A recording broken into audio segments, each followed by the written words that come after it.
Les terrains de base les plus chers, partie 3. Les terrains de base Galaxy Foil d'Unfinity. Et oui, comme on l'a vu dans les 2 premiers épisodes, les terrains de base des Onset sont toujours particulièrement marquants. Ceux d'Unfinity sont même les premiers basiques à nous envoyer directement dans l'espace. Esthétiquement, ils collent parfaitement à l'univers de l'extension. Le rendu Galaxy Foil est superbe, même si ce style très particulier ne s'intègre pas forcément facilement dans tous les decks. Cela dit, depuis Edge of Eternities, il y a de plus en plus de decks Commander où ce genre de terrain permet clairement de flex un maximum. Côté prix, la montagne est la plus chère, avec un tarif autour de 12,50€ sur Card Market, tandis que l'île est la moins chère et tourne plutôt autour de 8€. L'île Promo Magic Première Shop qui vaut au minimum 22€. Les MPS sont des cartes promotionnelles distribuées principalement au Japon entre 2006 et 2012. Le but était d'encourager le jeu en boutique et de développer la communauté compétitive japonaise. Les magasins partenaires organisaient des événements locaux et distribuaient ces cartes promo aux joueurs participants. Je trouve ces terrains de base absolument magnifiques, et concernant ceux issus de Ravnica,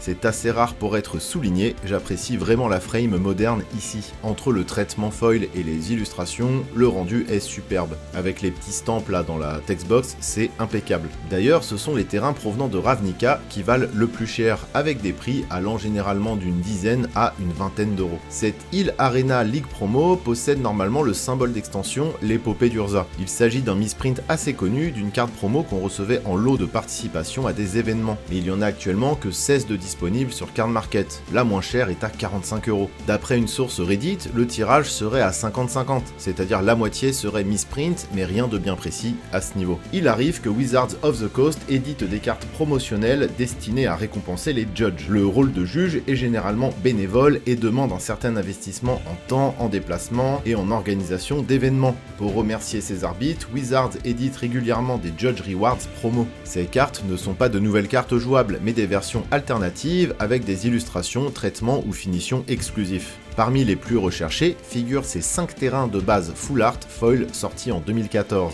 La plus chère du lot est l'île qui se trouve sur Card Market en pour à environ 73€. En 2023, Wizards réédite 2 nouveaux terrains de base destinés aux arbitres, tout aussi magnifiques que les précédents, mais dans un style bien différent. Et profitez-en, cela reste encore accessible en termes de prix, puisqu'ils oscillent entre 7€ et 25€. Si tu veux d'autres épisodes de ce format, like et commente.